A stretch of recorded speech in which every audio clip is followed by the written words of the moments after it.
I have to sit there. Okay. So tell me more about what's going on. With my son? Yeah. Well, he had a probably very hard childhood. Okay. He was a victim of 2 divorces. And everybody felt sorry for him. But I tried to make it the best for him, so Okay. he won't feel this way. I mean, from my point of view, I feel like he had the best childhood. Because I tried to do 2 vacations for him. He always was around family. We always traveled.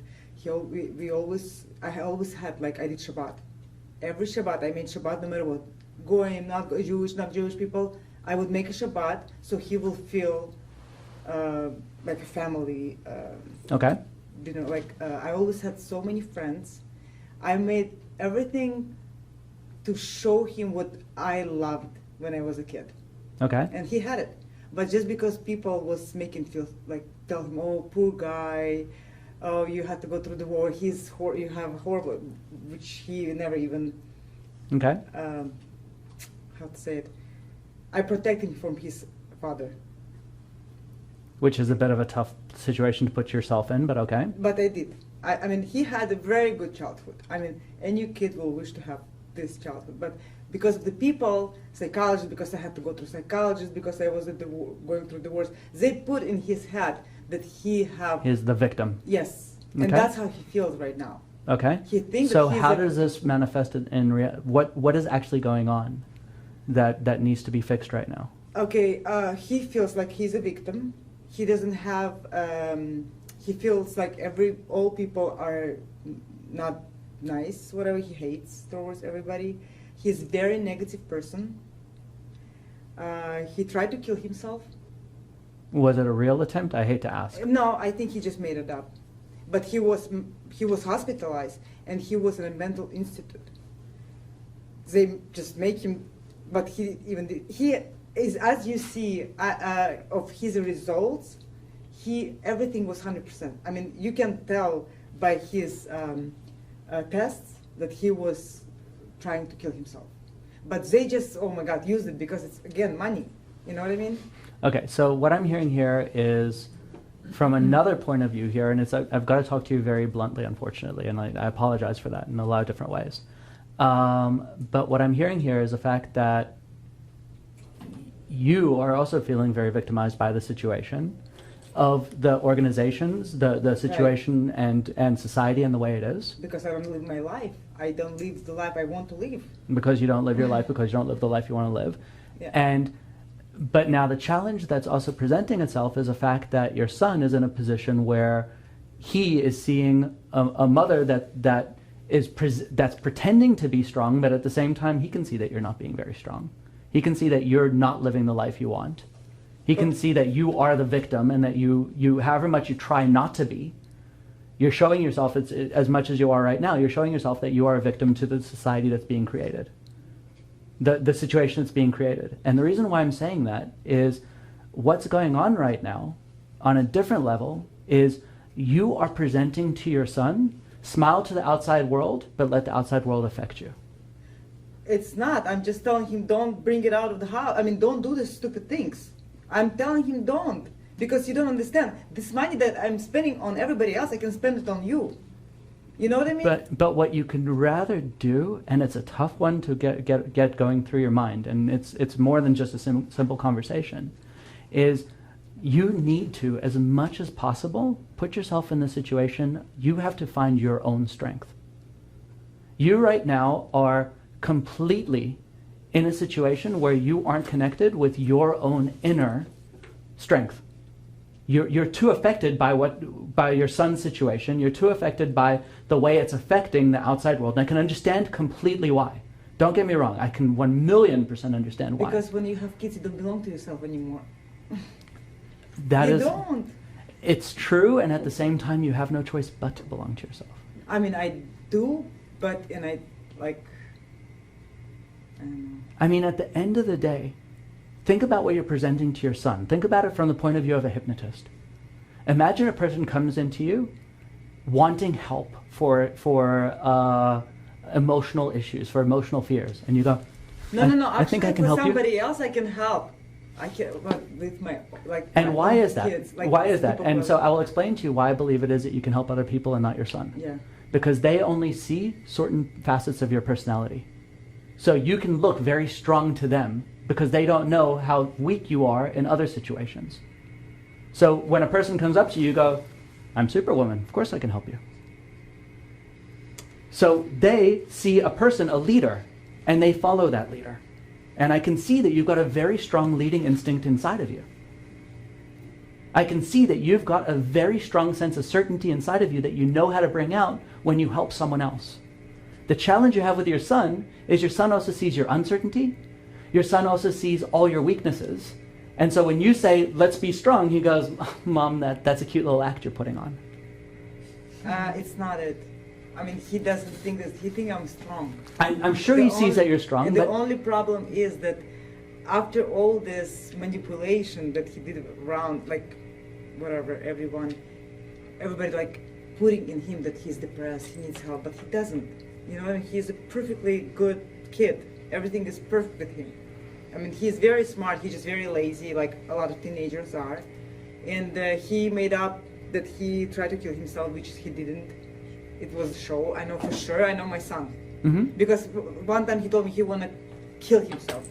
And he showed the knife, he put a knife on his stomach. I said, really? He like, yeah. I took a knife and I cut his hand. I did. And he was screaming. And I said, really, this is hurt? You wanna put it inside your stomach? good for you. I did it, Good for you. yes. Good for you. And then It's, I take that back. It's on video. Another thing, he told me that he, the last time when we had to argue, it was in my brother Rabbi's house. He was telling me that that's why I want to kill myself. I said, listen, somebody who wants to kill themselves, they kill themselves. They don't talk about it. They don't make up. They don't do the show. So I'm going to I put this told in him two this different. too. I'm going to put this in two different perspectives. Perspective number one, what you're doing is perfect. From the perspective of you're calling him out. From another perspective is you're also setting him a challenge, which may sometimes go negative when a person has seen therapists and seen everything else. Bro, he was yelling like crazy. He told me so many things. But I said, listen, if I had a friend, she didn't tell anybody she's going to kill herself. And she killed herself. And she went ahead and killed herself. Yes. Yeah. And I said, you're just acting like your father. I'm sorry, because your father, all his life, he's over 40 years old. He told everybody he want to kill himself. He tried to hang himself. He did so many shows to make everybody feel sorry for him. But in the end, he still... So from the point of view of what we're talking about today, the important thing here is to like basically figure out what is it that your son is really trying to accomplish here. And what I believe that he's trying to accomplish more so than anything else is his trying to get a sense of significance. His trying to feel important in your world. In my world? My guess is more so than any other world. Maybe his father's world, I don't know, but it's what I'm hearing here is very possibly his trying to get a sense of significance. He's trying to prove how important he is by coming up with all these threats. He's trying to prove how much he needs help because he's feeling insignificant. Okay.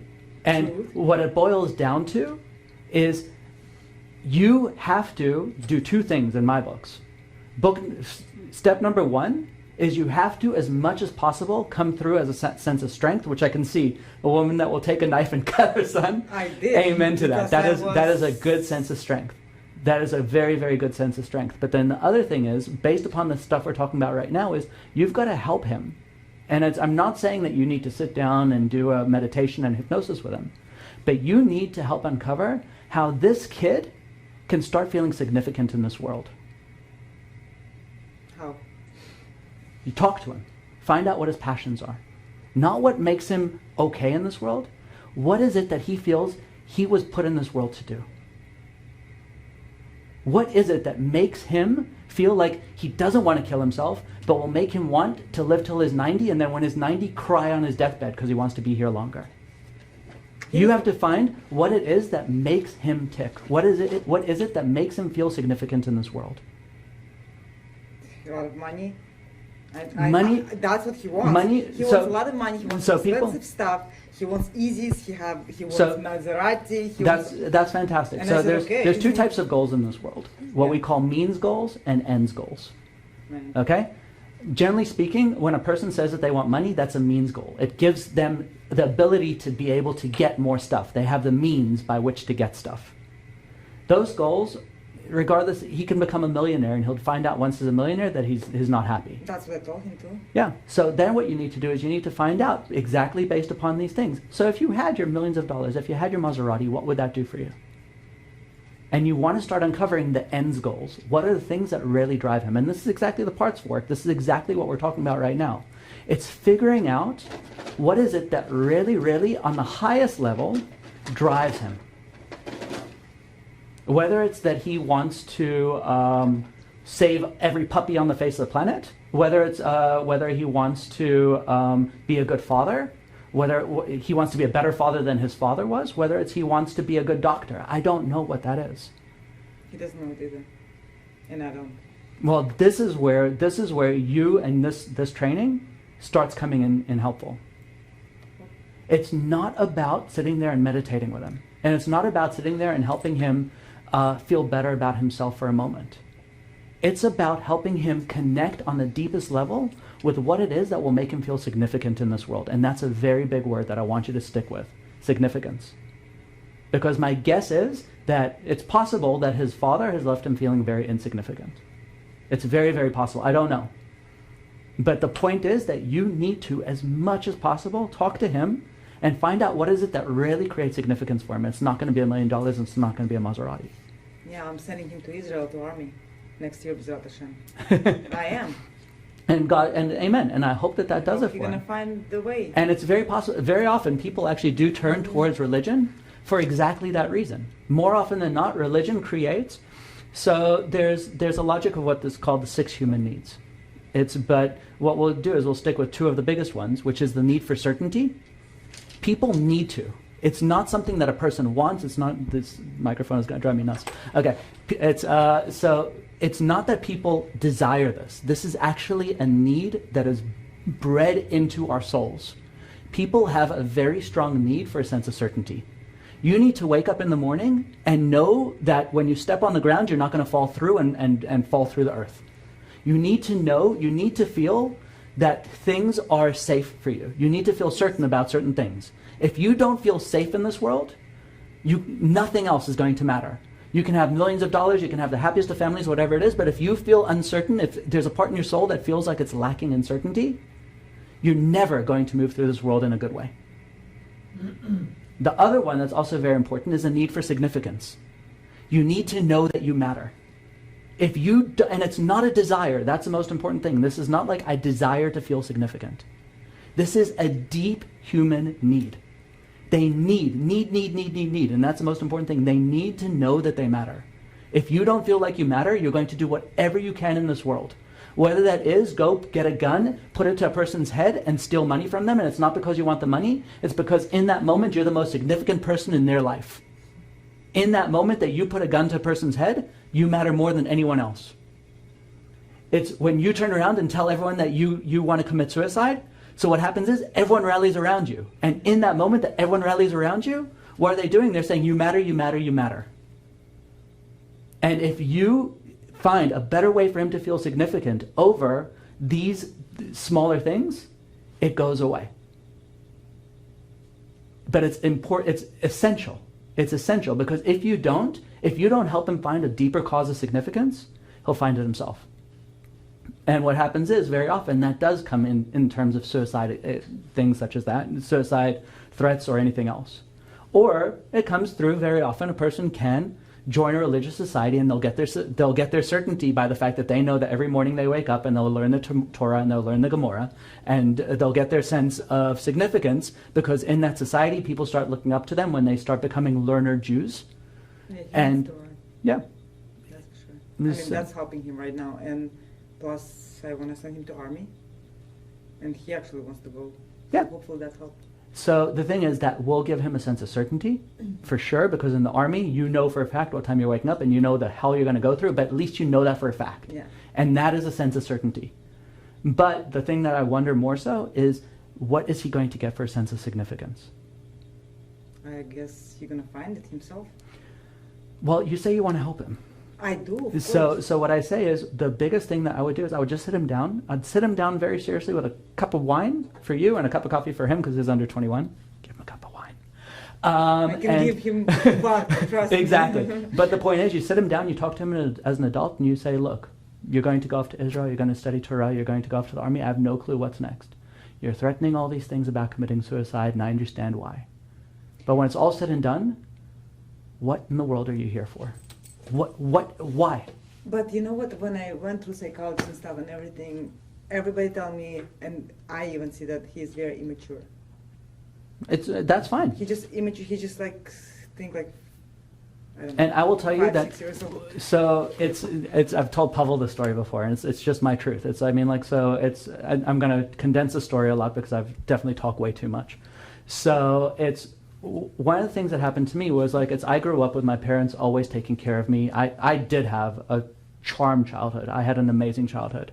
Obviously, if I go to a therapist, I'll start crying on their couch and say, no, my childhood was terrible. But the truth is, I had a beautiful childhood. I really did. I knew it back then, too. My parents really gave me a wonderful childhood. And then what happened was, at some point in time, I went off and I stepped on my own 2 feet. And I started working for a motivational company, started doing hypnosis work, whatever it was. And at the beginning, you're not going to earn very much money.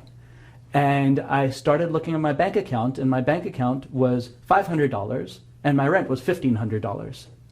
And I still didn't have money to eat. And I knew I could call up my parents and get help, but my pride said I can't do that. I've got to figure this one out for myself. I've got to. And I remember nights, multiple nights, of sitting there crying into 2-minute noodles because it was all I could afford. And I was sitting there crying, going, oh God, this is to get better sometime. This was the best food for me in Moscow. There we go. Once a week. Yeah, and I remember at the same time, the most interesting thing is, and this is where I know for a fact that certainty is such an important one. I remember the one night, it's my roommate made dinner, but he never cleaned the dishes, and so whatever he made, he had a big knife there. And I remember I was cleaning the dishes, and I washed off the knife blade, and I was staring at this knife blade, and the thought crossed my mind of how wonderful it would feel if I put the knife blade into my wrist. And I was sitting there going, what the hell is this about? Like, what the hell's wrong with me? And what happened was I was missing such a strong sense of certainty in my life that my life felt like I needed, even in that moment, that felt like at least then I would have the certainty of being over. At least it would be over. At least then I would know for a fact that it's over. But the thing that it got to me was, thank God I got through that, but the thing that really affected me the most at that point in time was realizing the day I became mature was the day I realized that no one else was going to come and pick up the pieces for me. The day I realized that I had to stand on my own 2 feet. Maturity to me, I believe, exists the day that you realize that you are responsible for your own actions. So you say he's immature, and I'm willing to believe that because every single time he falls, what were your words when you were sitting over there? I've got to clean up after him. I'm worried about what society will say. I've got to worry about everything. It's not that. They make me. They make you. That's fine. I told them, but That's fine. But the point is that what happens is his sense of being immature comes about in the fact that he always feels like there's going to be a net that catches him. And maybe moving off to Israel is the right thing, but what he needs to do to gain maturity is to learn how to stand on his own 2 feet. And maybe what your job is as a good mother, just very gently, in whatever way it is, start pushing him out the nest in different ways. Try this. Go get a job. Try this. Go do that. He's actually working. I mean, he started working when he was 6. I don't know what the different aspects of creating maturity for him are, but what you got to do is you got to start teaching him how to stand on his own 2 feet. Start creating certainty in his own life that he can take care of himself. Mm-hmm. Because your job is to create a responsible adult. Right. Your job as a parent is not to make your son happy right now. Your job as a parent is not to stop your son from being unhappy. Mm-hmm. Your job is when he is 30, when he's 40, that he's a good, happy, healthy, productive member of society. Yeah. Can I say something to that?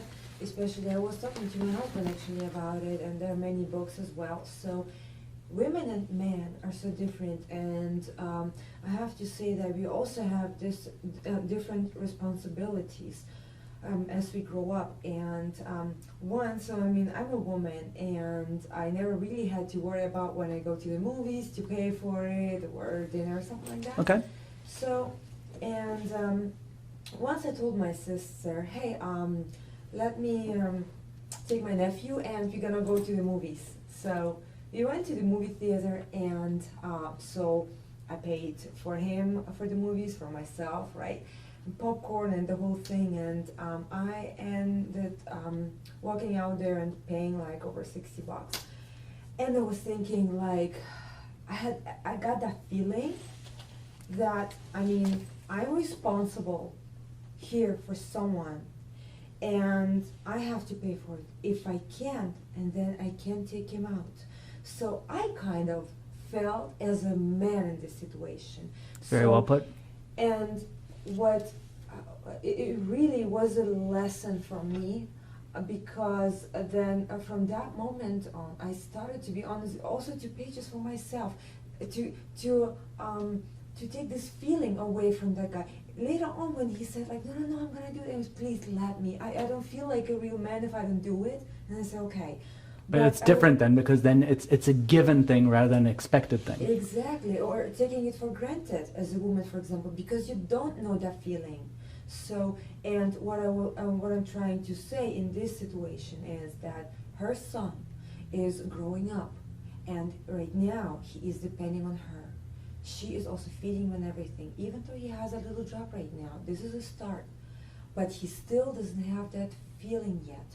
So he needs, how you say, like, to step on his two own feet to feel that. And this is very important. He needs to get that feeling.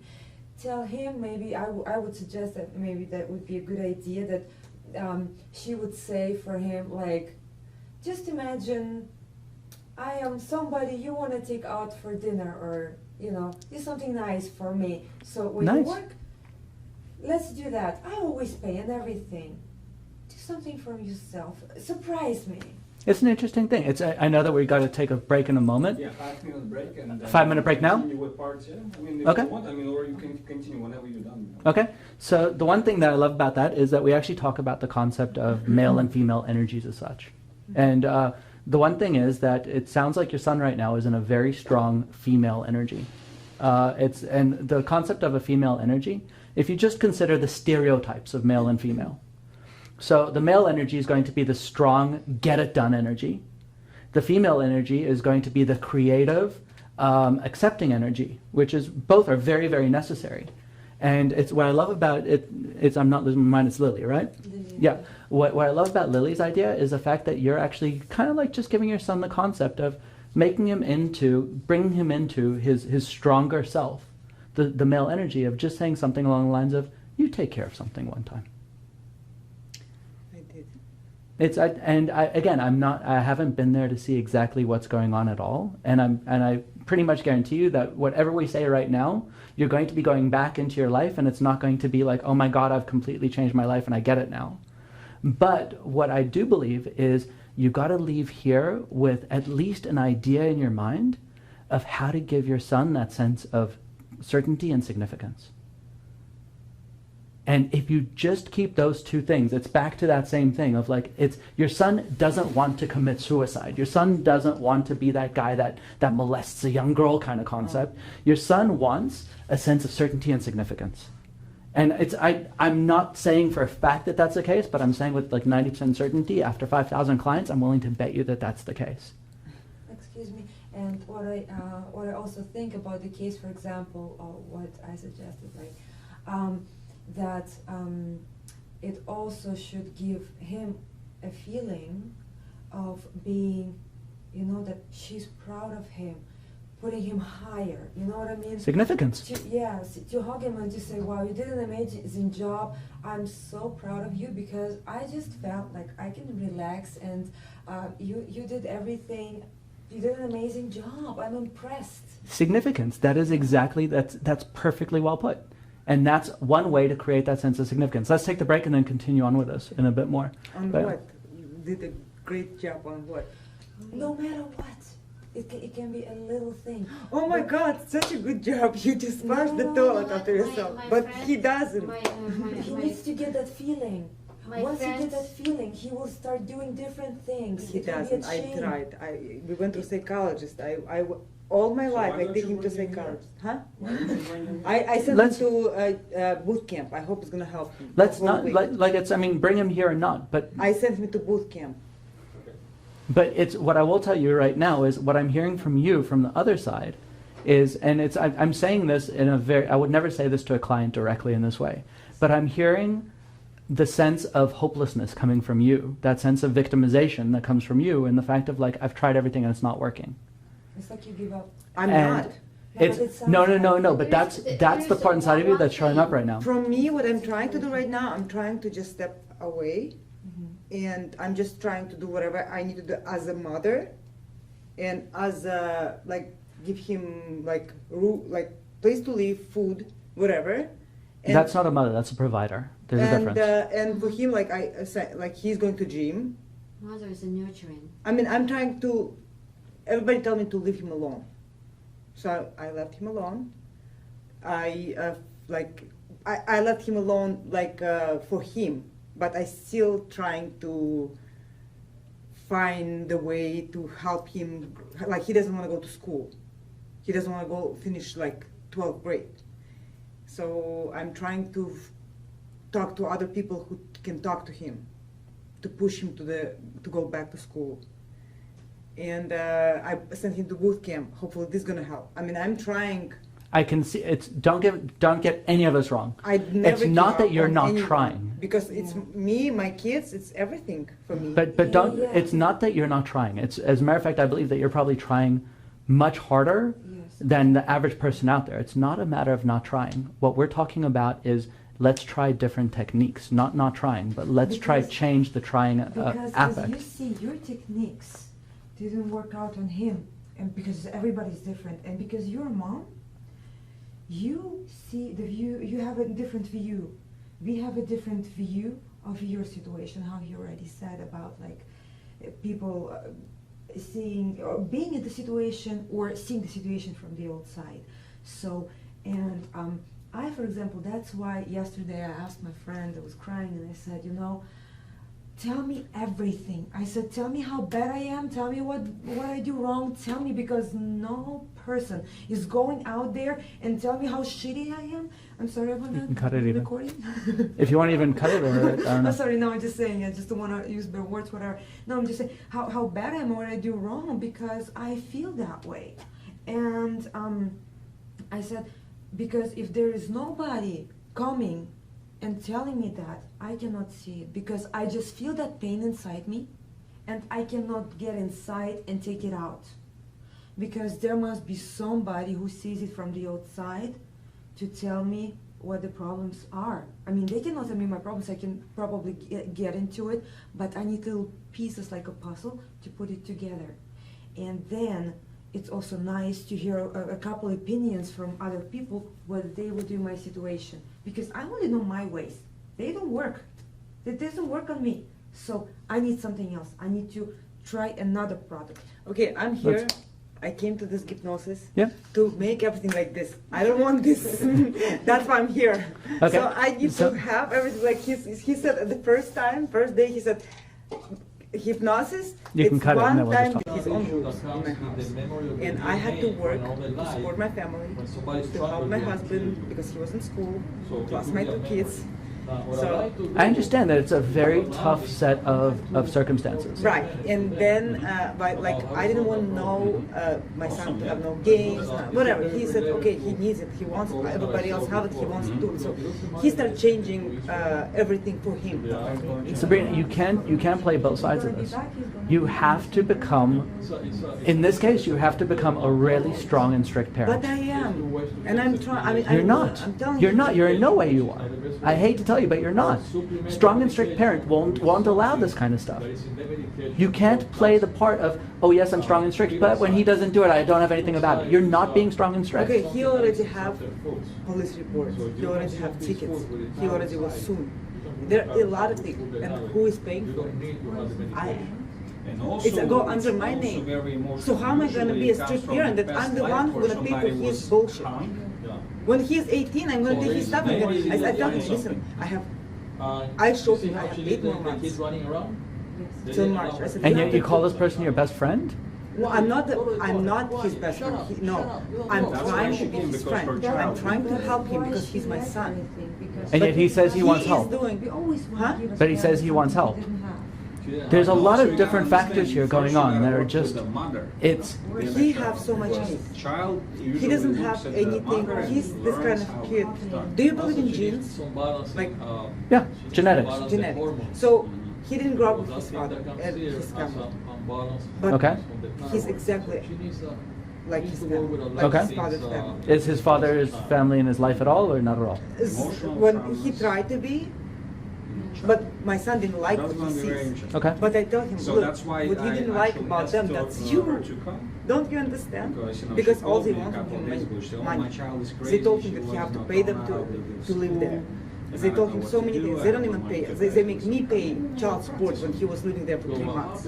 You know what I mean? So anyway, he didn't like all this stuff. I tell him, but you are the same way. If you don't like this, change the. That's what you like. And he knows that he have, but he doesn't want to admit it. For him, you know who's his best friend? The person who's gonna give him money.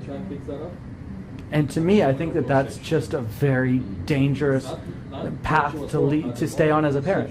So the question is, if you want, so you're in two different places here. You're asking for two different outcomes to be achieved.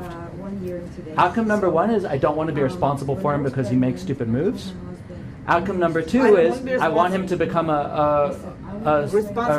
adult. I want him to become responsible for himself and do something with his life. He'll, like I was 16 when I went to Moscow. My mom gave me $200. Then 6 months later, I gave it back to her. I didn't even use her money. Okay. You know what I mean? And I'm a girl. I'm the only girl in my family. I have 4 brothers. He is a man, like he's an adult. Like, and I want him to be, like at my age, at his age, I was helping my mom. I was, But that's where he is. That's where you are, and that's where he is. And I tell him the I point need is, help because. but the point is, yes, you say you need help, and he says, "Good luck to you." Yeah, he doesn't care. Yeah. So it's your problem. You have two feet. You have. Why am I supposed to help you? You're perfectly physically fine, so you can do it yourself. That's what he tells me in my face. It's to me, it boils down to the fact that you're basically you're trying to serve two masters that are completely against each other. Master number one is you're trying to be a good parent. Master number two is that you're trying to take care of yourself, and when you try to be a good parent, he racks up all these bills for you. He racks up all these psychiatrist bills, everything else, whatever it is. I tell him like, listen, I show him like, because they told me, okay, I have to show him everything. That I have to like, look, I said, Yuri, I cannot do this because look how much I have to. Do you understand? He doesn't care. He doesn't That's care. your responsibility. Like, say thank you that I'm still alive. Say thank you I'm not on drugs. Say thank you for he tell me this kind of stuff. And I tell him, you know what, I love you because you're my son, but I really don't like you. I don't like who you are.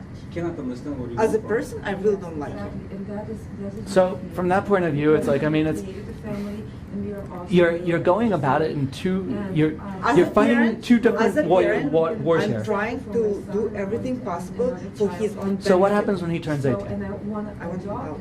He goes to Israel, or he have to. I told him you have to find the way to be on your own. And you think that's really going to happen? He's not gonna. I mean, if he's gonna be this way, he cannot stay at my house for sure. That's 100%. I already told my brother. I said, listen, you're 18. You have to be out. I said you can Then stay. send him off to I boarding said- school right I said, now. you can stay with me only if you're gonna go to high school. If you're gonna go to college. I'm gonna help you. I'm gonna do everything. Then to send help him you off right out now. with college. But where is he gonna go? Send him off to a boarding school. Send him off to something that would be cheaper than the psychiatrist bills and everything else. Get him out your hair right now if that's what you I say. can't pay for anything right now at all. Well, but you're going to be paying for stuff if you have him in your house. You're going to be paying for psychiatrist bills. You're going to be paying for hospital bills. You're going to be paying for I'm cop not tickets. because I'm trying to leave him alone, do whatever he wants. He want to play games, he plays games. He wanna Then do you're this. getting what you want. I just asking him nicely, can you please go to sleep now? I go at night and I ask him to go to sleep now. Please go to sleep. Go to sleep. And in the morning now, me and my brother, we made a deal that his son gonna have to, in the morning, 8 o'clock, he have to take him to the gym. So at 8 o'clock, him and my son and his son meet at the gym. That's why he falls asleep, because he cannot stay all night. He have to get up early in the morning. So he doesn't have no choice. So they, my brothers, are helping me right now to keep him busy. Keep him busy. It's basically what I'm seeing here is the fact that, like, I mean, it sounds to me like you're asking for a way to get your son out of your house when it's all said and done. It's not the way. I'm just trying to make him not out of the house. I'm trying to keep him busy and try to keep him under the schedule. Because I know his problem is his anger, all this stupidity comes because he doesn't sleep at night, he plays video games, then he sleeps like 2 No, hours. no. His anger and stupidity comes because he feels completely lost and completely without any sense of guidance in this world. And so he doesn't sleep, he plays video games, he does everything else. His issue is the fact that he has not a single path to follow. We'll have to work on this feeling as well. He has no Sometimes path. I have people they coming over. And so I tell you, set a path for him, and then you say yes, but then when he doesn't follow the path, he goes off and he rebels like crazy, and he does all these different things. I asked his father Well, that sounds like a bit of a waste of time in itself. to help me. And the When guy I was won't. in a horrible And the guy won't. situation. But I said, but this "That's has your nothing son." to do with your son. This has to do with now you brought in the father. Doesn't matter. It's like, so now I'm talking to you very, very seriously in terms of what can you do. You have to, if you want to help him, you have to set a very distinct path towards success, and you have to hold him on that path. If he doesn't follow the path, then you've got two choices at that point in time. Get him the heck out the house and put him in a boarding school or something else, which will be cheaper for you. Where is the boarding? What is boarding school? There's places in a lot of different it's whether that be a yeshiva, I don't know, and from the Jewish point of view, from the Expensive. it's very possibly expensive. But what happens once he's 18?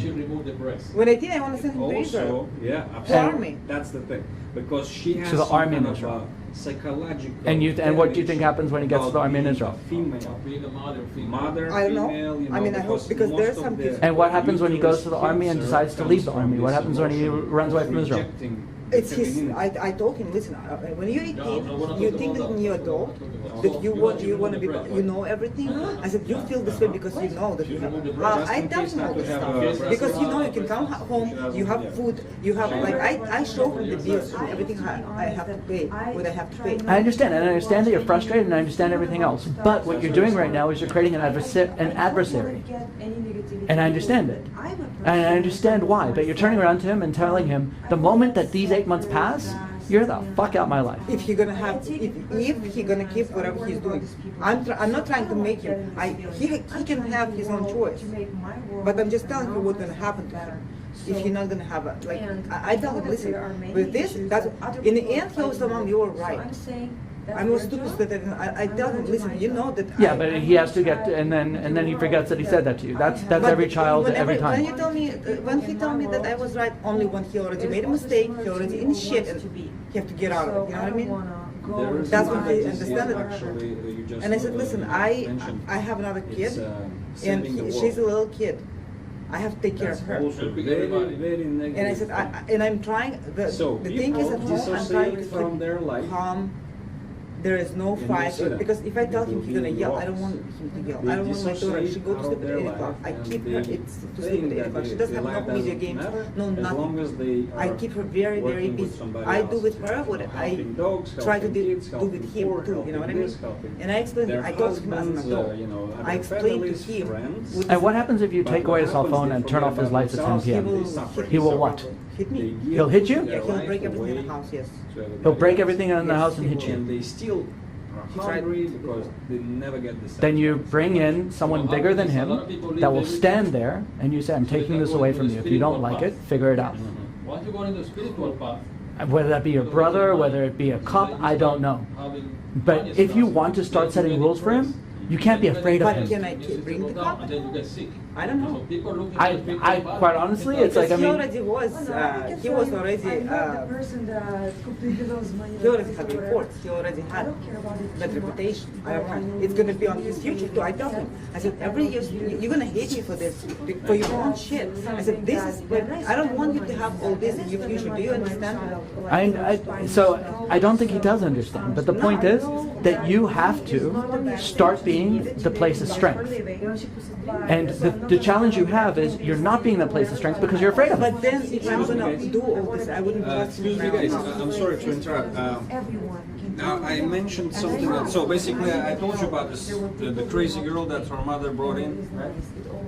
So basically we can actually invite them back, okay, to work with the daughter and the mother. You saw the mother, right? Everybody Yeah. saw her?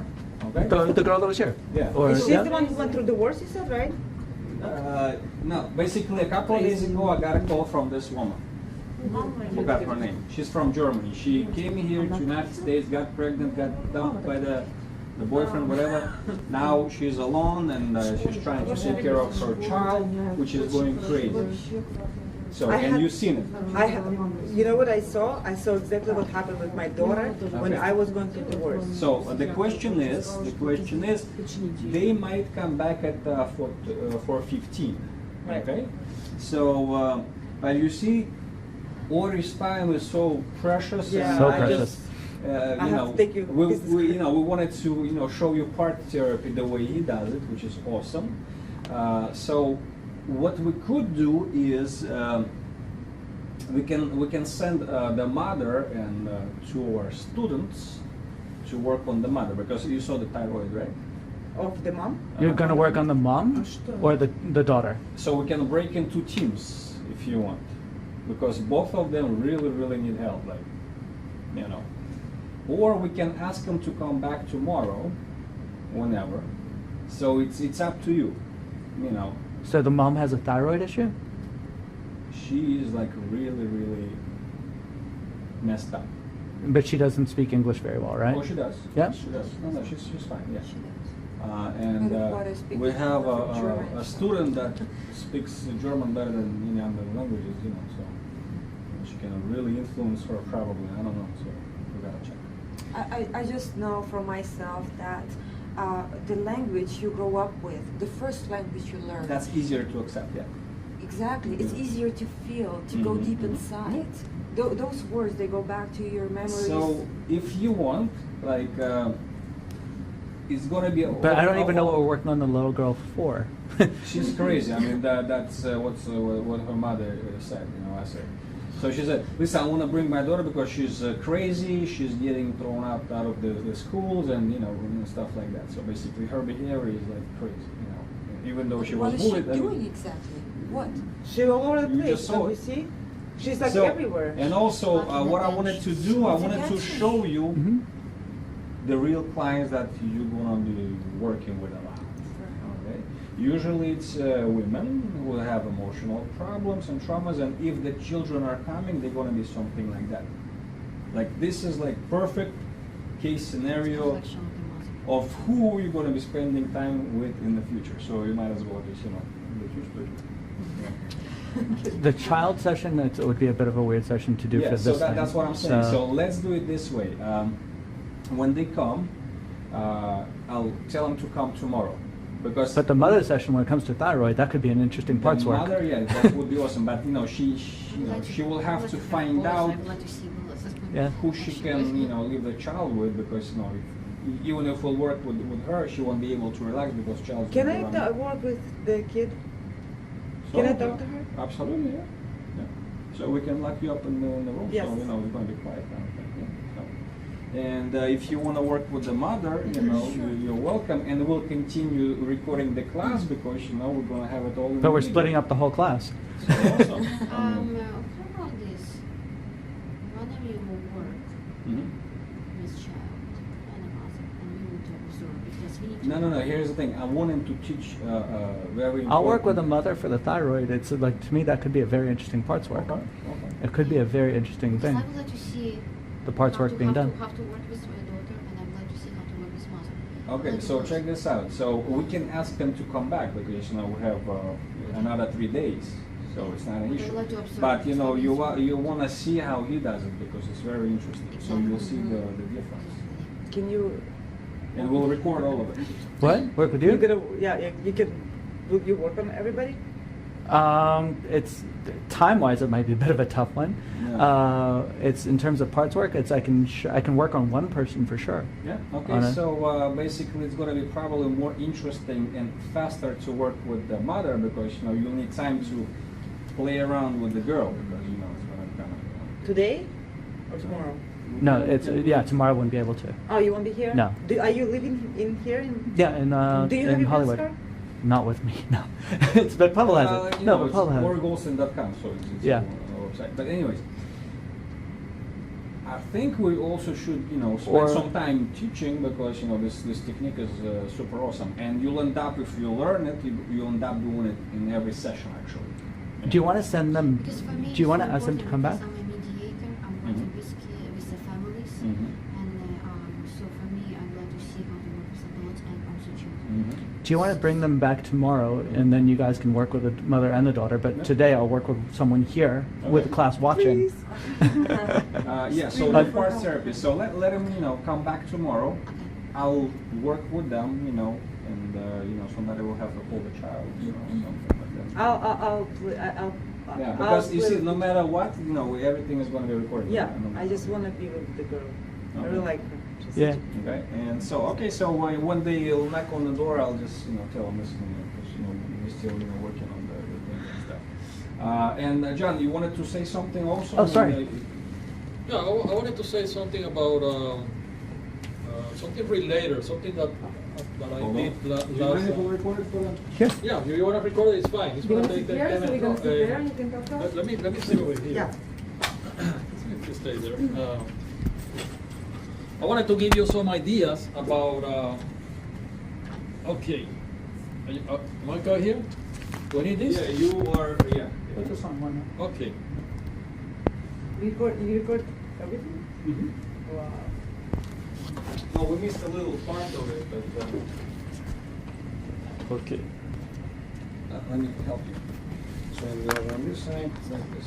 Okay, perfect.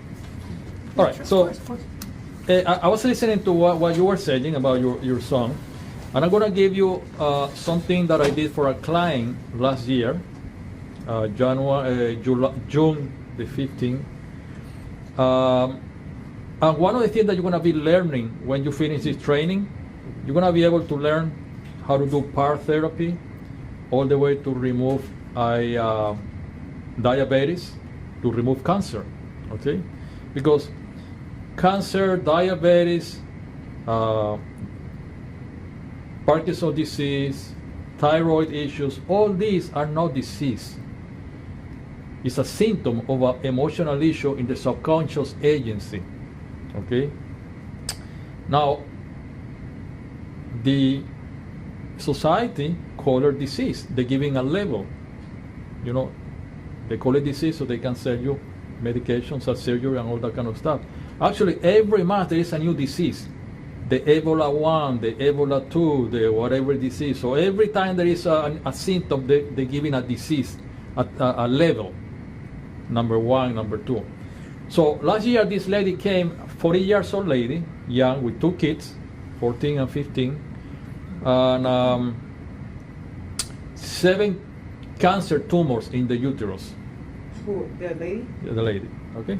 She was gonna go, I saw her in March, and she was gonna have surgery on June the 29th. She always said, John, you always remember the time. She was gonna have surgery June the 29th to remove the 6 tumors.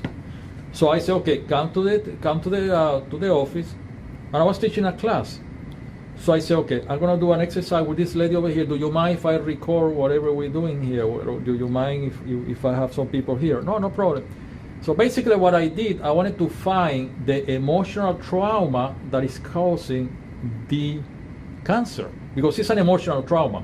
Whatever is happening in her life when she was a child, create rage, create anger, because that's what cancer is. Rage, anger inside that you're not able to release it. That's basically what's happened to your son. We're going to talk about that in a few minutes. To my son? Yeah. Because he doesn't have a problem. Everybody thinks that he's got a problem. He doesn't have a problem at all. He's got a symptom of an issue that people think is a problem. We're going to talk about that in a minute. But anyway, I send her back to 30 years old, 25, 20, 18, 17. It takes me 30 minutes to go, nothing. I don't find anything. Boom, finally, I go to a place. Because to find emotional trauma, you gotta do a regression. Okay? Are you inside or outside? Well, I'm inside. It's a day or night. Well, it's very dark. Are you alone with somebody else? I'm by myself. How do you feel? When somebody say it's dark, I don't see anything, I always say great. Because to be able to see the dark, you gotta be able to see the light. If you haven't seen the light, you don't know what is dark, right? So if somebody says it's dark, I don't see anything, most of the hypnotherapists say, well, man, is something wrong? I can't have visualize anything. If somebody say it's dark and can see nothing, great, because they already saw the light before. Now, so go and check some corners, look on the bottom, look on the back, look anywhere. You're gonna always find a really small light coming in somewhere. I want you to find a light somewhere. Guess what? I don't find anything. I don't find anything. It's completely dark over here. How do you feel? I feel comfortable. Is it hot or what? Is it hot or cold? Well, I just feel great. Guess what? He was in the womb of the mother.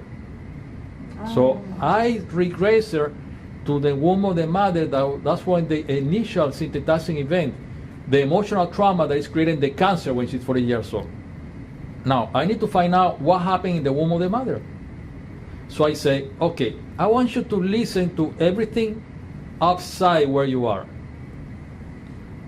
She said, I cannot listen. So at this moment, I'm talking to the fetus, okay? She says, I can't listen to anything. Well, you know what? You have a very powerful ears. I'm going to touch on your forehead. When I touch on your forehead, the volume is going to go 300%. You're going to be able to listen to everything. When I touch on the forehead, the volume goes 300% up. Now tell me what you're listening. Well, my father is talking. My mother is crying. How do you feel? I don't feel too good because my mother is crying and my father is talking. I want you to tell me what your father is telling your mother. And this is what she says. I told you I want a boy. If it's not a boy, you're going to abort it. I don't want a girl. I've been telling you for months that I want a boy. I don't want a girl. If it's a girl, I'm going to get rid of it. You're going to get rid of it. You're going to abort it. Do whatever you need to do. But I don't want a girl. She's recording all this in the subconscious agency. So she's already starting to create an automutilation to kill herself. So what happened is, actually when she was born, they gave it away. The father and mother gave it away. She saw the father and mother when she was 35 years old again, that they looked for her. But she was raised by the grandmother and the grandfather. So that auto-destruction chip started in the womb of the mother. And then when you go through certain, so that's what you have in your subconscious mind, self-destruction. So every time you go through life and good things come your way, as psychologists, good advice, good people that tell you what to do, every time that you go through life telling them good things about life, how to behave and the whole thing, guess what? It doesn't go into the subconscious agency because that's not the program. It bounces back. The only thing that goes into the subconscious mind is things that goes along with loneliness, rejection, and self-punishment. So you go through life, she went through a divorce, she went through a foreclosure, a normal thing that people go in this society. They go through a rejection, she was dumped by a boyfriend, a whole bunch of stuff, the kids didn't pay attention to her, the father-in-law doesn't like her, so, but all these things went into the subconscious mind, and it's building up this pressure of anger, and whenever you're 30, 40 years old, this pressure that is being amplified because it went through the subconscious mind directly without bouncing back, because that's the program. That's what creates a symptom called cancer. Now, when we find all this out, then we work in something very interesting. Why did it happen? You were in the wrong place at the wrong time. Your father was an alcoholic. It could be any other child. It could be somebody else. You know, when people understand why things happen the way it happens, they can deal with it. It's like when somebody loses a family member, it was murder, but they cannot find the body. There will be no peace until they find the body. So she find out why she was given away. And then second, you gotta work with forgiveness. When you work with forgiveness, the trauma dissolves, because forgiveness is what dissolves everything. Forgiveness at the subconscious level, not at the conscious level. At the subconscious level. Guess what? That was 2 months before surgery. A week before she goes to surgery, the doctor say, I'm sorry, but I cannot do surgery. Why not? Because there is nothing there. Everything dissolved. The only thing that is a small one dissolved. Okay? So she never went through surgery, and the cancer, she's free cancer completely. Now, how many times I've done this? A few times. You can go into the subconscious agency, you can remove the emotional trauma, and whatever symptom, which is a disease or a behavior, it will disappear. Now, what happened? So here, let me ask you something about your son. How old is he I now? will tell you something. Yeah. When I was pregnant with my son, my ex-husband told me, if it's gonna be a girl, you have to do no girl. If Yeah. it's gonna be a girl, you're gonna be out of the house. So here's my question. I already know everything that was going in between you and your husband when he was in the belly of the mother. I was shocked when he started saying all this So stuff. that auto-destruction chip is in your son since she was in your belly of your belly. Now, what happened is that's a program that that he has. So anything that goes along with us auto-destruction feeling or whatever feeling that have to do with scarcity, auto-destruction, rejection, everything that your son went, she's 17 years old? He's 17. 17.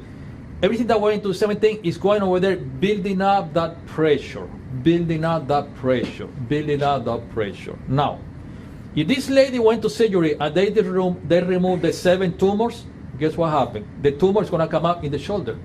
When you cut it, it's going to come up in the eye. When you cut it, it's going to come up in the knee because you're not removing the thing that is creating the tumor. Now, your son, you can send it to Israel. You can send it to the army. He can marry a great woman. You can take him to 100 psychologists. You can take it to a psychiatric. You can give me all the money that you want. You could be the best mother that you want. If you don't go to the emotional issue and remove the emotional issue, nothing's gonna happen. That's what I need, and that's now, why I'm here. how do you remove the emotional issue? You're gonna learn this in this class. Yes. By the time you finish with these guys, Right. you're gonna remove it because the way to remove it is first of all find out when did it happen.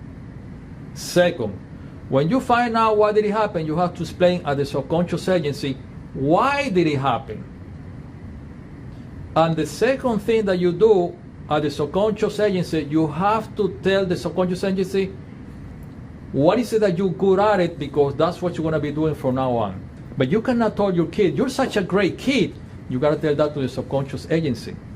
Everything that you teach to your son is gonna go here and goes out here. 100%. Because there is a very strong analytical mind, very strong critical factor. There is no way to go over there. First of all, you gotta remove the symptom, and once you remove the symptom, you gotta make him understand. Actually, there is a different ways to handle it, but that's basically what you need to do, and this is what you're gonna be learning here. Because when you learn that, parts therapy, regression, initial synthesizing event, discovering the emotional trauma, you're gonna save many lives. That's what you're here for, to save many lives. Starting probably your life, your own life, second, your family life, and third, people's life. Because at the end of the day, that's what you've been calling for, to save life.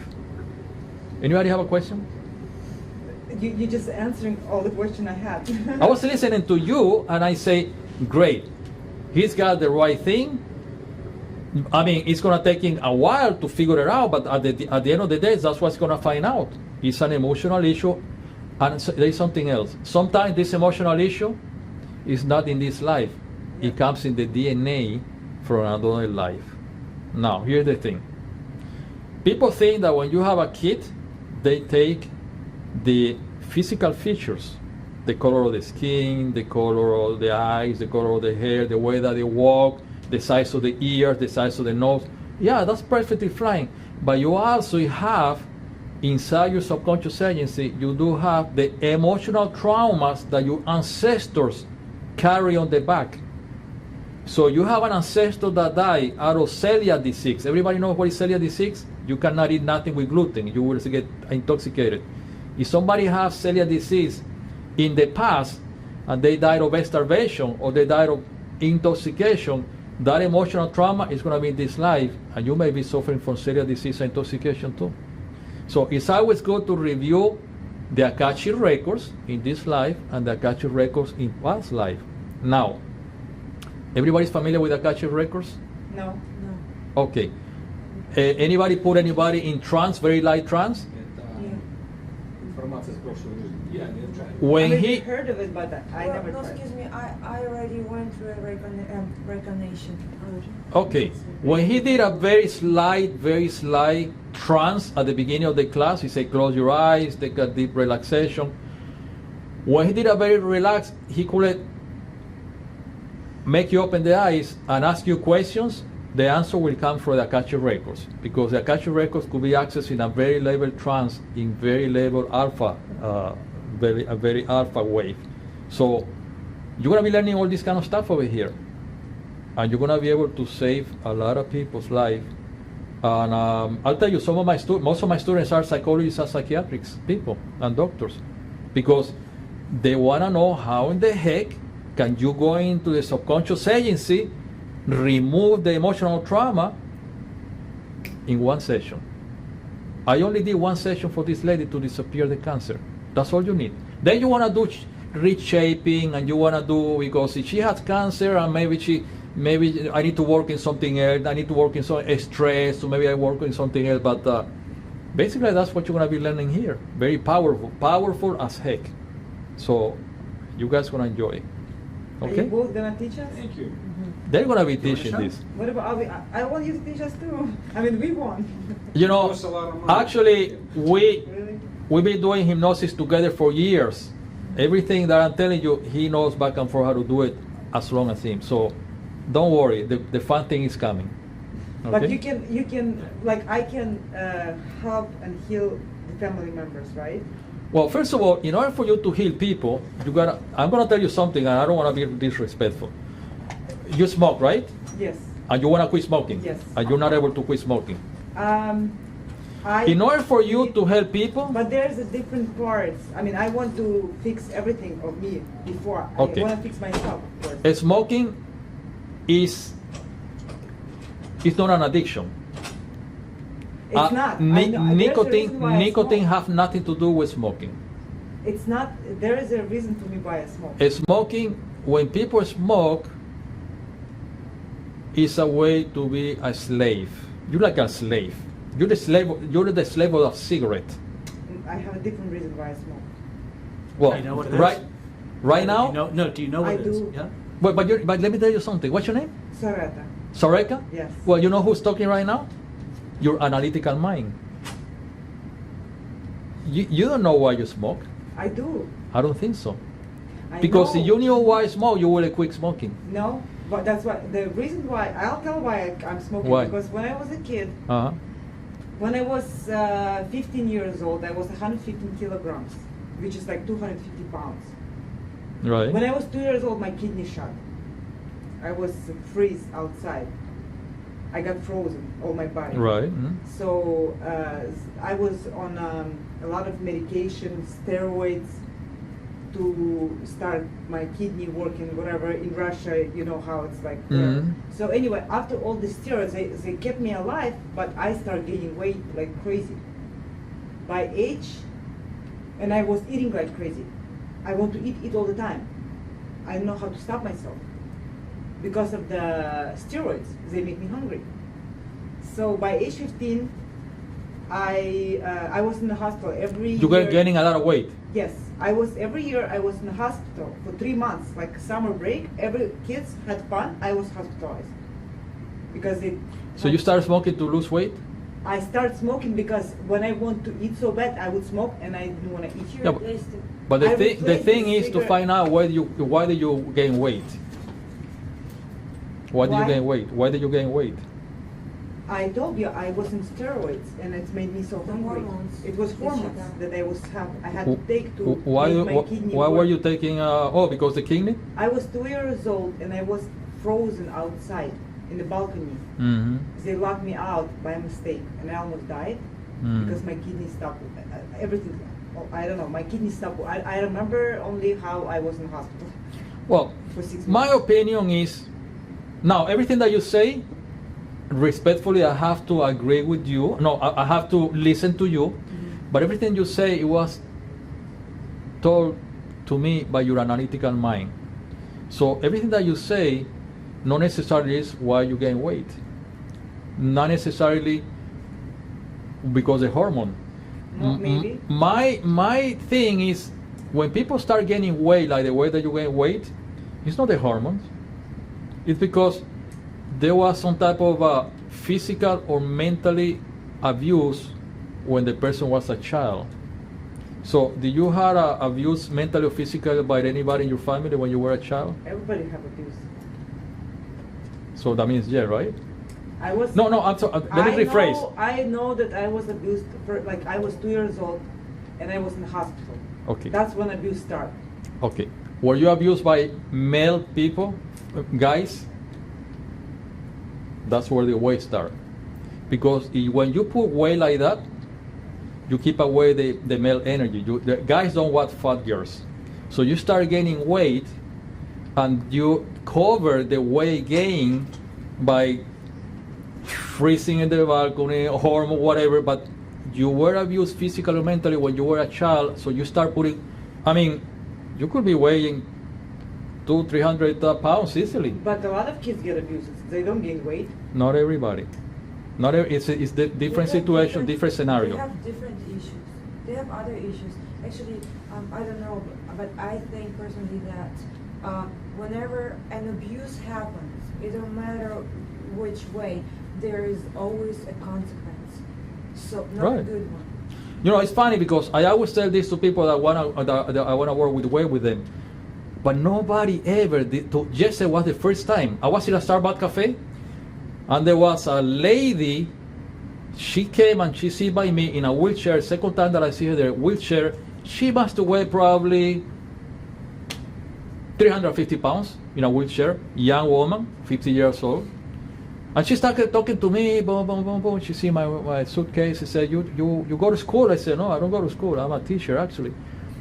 And then we started talking. She said, my knees came out, my knees broke down about a year ago. I gained too much weight. I used to weigh 350, now I weigh 300. And I said, why did you gain so much weight? She said, look at my legs. They were like this. I said, why did you gain so much weight? She said, you know why I gained weight? I'm going to tell you. I was abused by my husband. Then I got divorced. Then I got a boyfriend. The boyfriend dumped me. They got another boy. They dumped me. So you know what I did? I gained weight, so no guys get close to me. I don't suffer anymore. She was telling me this out of the blue. She was very clear. She So actually knew it. I never heard that from a woman. I gained weight on my own will, she says. So no guys will get close to me. It's amazing. So you guys gonna learn how to go to everybody have a different issue. But guys doesn't think about how fat you are. I guess. No, when you reach a certain age, I mean, when you reach a certain age, look at you guys are in shape, but when a woman is 200 pounds, nobody's gonna look at her. You know how to reach. The percentage of men who likes, I would say, There's a lot of guys big who- women, it's so small. Very small. For them, they're not flirting. They're gonna be whatever. sexually attracted to her no matter how. But they're not much gonna she be is. flirting with you. I mean, They're not maybe gonna- one out of a thousand, you know? Listen to men. Listen No, to but I men. know No, how- but I it's was not listening. even that. It's from an emotional perspective. Because I Very was there. often, weight means to a person safety. Yeah. Yeah. So it's not. like It's a sometimes it mask. doesn't even have to do the idea So how of. do you remove that? Huh? How do you work with that? You gotta go to the subconscious mind. That's a symptom in the subconscious agency. You have to go over there, find out when did it happen, remove it. How? When you have a computer, and the computer shut down because you have a virus, what do? You take it to an IT guy, they remove the virus, and the computer works brand new. Well, he's an IT guy, but he's gonna work it with the subconscious computer. He knows how to remove viruses. He knows how to. It's a virus. We are a computer. We are a robot. We've been programmed since conception, not since we're born. We are start being programmed since we've been in conception, the 9 months. If you're 2 weeks old, whatever they said, you've been programmed. If you're 1 day old after conception, you've been programmed. You say, well, John, how can you be programmed? You're two weeks old, 1 day old, 1 month, 60 days old. You don't know what's a vocabulary. You don't have a language yet. You don't know how to how do you program somebody like that? Yes. I have a question, but to find out this, you make kind of therapy with the client, isn't it? You have to find out, to search the problem, and after to remove this problem in. So Yeah. you need some knowledge for that too. Yeah, I'm listening to the client for 1 hour. I'm writing everything for 1 hour, 45 minutes, and when you look at my paper, it's blank. Because I don't, but whatever the client says, it's not, I don't believe anything. It's not the real, it's not the truth. The truth is inside. How do you, how get you there? find this? How do you get inside?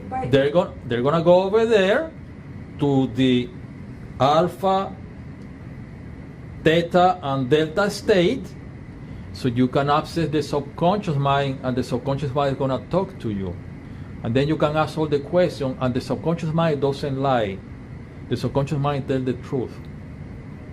When you know the truth, you start applying the antiviruses. Boom, boom, boom, boom. Now let me tell you about the preconception. When somebody is a day or 2 weeks old, whatever you say into the belly of the mother, even though it's about this size, they're copying everything. Why? They're not able to listen to the vocabulary because they don't know the alphabet, they don't know the language, but they are copying the vibration of the noise. When they grow up, that they understand the language, the alphabet, the letters, they're going to associate the vibration of the language to the letters, to what they copy when they were 1 week old, and they're going to change it to a message. So you have a 1 week old fetus in your belly, 1 week old, whatever you say is being recorded. Isn't that amazing? And people don't know that. It's very interesting because when I was going through divorce, my ex-husband, they sent us to a psychologist, PhD, to do evaluation. And my daughter was telling about an accident that she was involved. And the psychologist said she cannot remember that. And I was laughing because for me, it's just kind of like kids only remember when they are 3 years old and up. But when they are 2, they don't remember. For me, it was kind of like, are you stupid? Yes, they are. Because most of the time. Because she was with me in accident, and she tells me all the time because it was very traumatic. Car actually rolled on us. It was very traumatic. And what's traumatic for her, what she remembers is that the glass was breaking and going.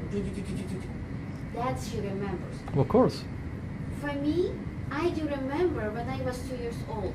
I do remember. What people would kind of like, you are hallucinate or something like that. No, I do remember what my mom was saying, what happened at the time. I do remember. I do remember my great grandma. My mom still doesn't believe me. She says, "You can't remember her," and I say, "No, I remember her laying down with her in the bed, and she put me next to a wall, but there was a heater, and I didn't burn myself, and it was interesting because I kind of play it already. I was like a little actor. Like, About how old were you? Like 2, 1.5 or 2, and I was like this, and so she got scared that I burned myself or something like that, and she hugged me. It's like very, very strong. You see, remembering, it has to do a lot with emotions. There's So attached. for me, it's kind of like these psychologists. They're PhD. They're highest education. You know, And same it's, with the They've things. only got their lessons. Yeah. They only know what they you know, know. to give you a sample, do you remember where were you on September, in June 14 of 2007? You remember where you were in January 29 of 2000? No? Do you? 1 year ago now. You don't remember where were you yesterday, right? Do you remember where were you in December 3rd of 2014? Well, you know, I'm going to ask you something else. Do you remember where were you in September 11 with the towers, the plane? Yes. Yes. You do, right? Yes. You do too? You remember where were you? Yes. Well, were you remember what were you wearing? Something Yes. happened. Well, where you remember you were sitting or laying I down? was asleep. You remember everything. Why? I don't remember. Because No, I was something big happened. Yeah, you don't remember where were you when the things maybe you were sleeping.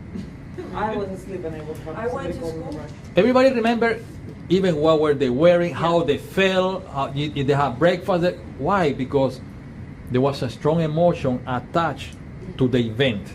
So whenever you have a strong emotion attached to the event, you remember, even though it's 20, 25 years ago, you even remember what kind of shoes you were wearing.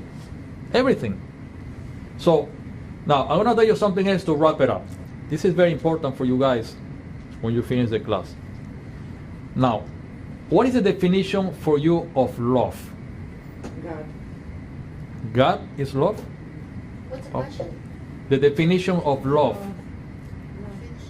How do you Definition, define love? Love. Oh, okay. I cannot answer this question. You can answer the question? I have this feeling one time in my life, Okay. but it's mix of feelings. It's chemical feelings. It's many mix of. Okay, mix a chemical feeling that you feel, but it's very mixing feeling. That's why you Yes. define love, right? Mix, You yes. define love like God. Why do you define love like God? Because when you love, it's you love. You cannot hate. When you love, you love. How do you define love? Well, love for me, it's a when you love somebody, you let them be who they want to be. You don't impose your will or anything. You just cultivate whatever they want. Okay, I know. Just that's the definition of love. How do you define love? Freedom. Freedom. Freedom to be, it's like to be free without any fears, to be, even if I talk about the mind, to be open-minded, not to have borders, anything, you feel free, like there is nothing that can hurt you, you are completely open. Okay. So let me tell you, everybody have a definition of love, and if I ask 100, I always ask this question. Everybody's gonna give me pretty much the same. You're right, you're right, you're right, you're right. But you know, this definition of love is what they told you in school, in the religion books, in the movies, in the soap operas, in the love stories, Romeo and Juliet. Everything that you've been told is what you define love. Freedom, give everything to the guy, don't be judgment, you know, God and all this, give everything without receiving. Everything that they told you is a program that they give you. Now, I'm going to tell you what the definition of love. Love is a program. If you're in the belly of the mother for 9 months, and when you are in the belly of the mother, everything that you go through is balance. If I want to sleep, I can sleep. If I want to breathe, I can breathe good oxygen. If I want to eat, I can have good liquids coming in. If I want to play around, I move around and nobody bothers me. So everything is nice, balanced, food, good respiration. If I want to sleep, there is no noise. So when you are born, 9 months later, the definition of love at the subconscious level is balance. Balance in nutrition, balance in sleeping time, balance in cleanness of the air, breathing, balance, a complete balance. Now, you're in the belly of the mother, and that's going to be the definition of love, balance.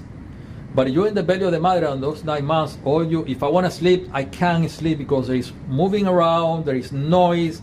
If I want to breathe, you know, I breathe cigarette smoke, and I breathe all kind of smoke from a bar or from a bad place. If I want to eat, I eat, you know, all this stuff that I'm eating is mixed up with sodas, alcohol.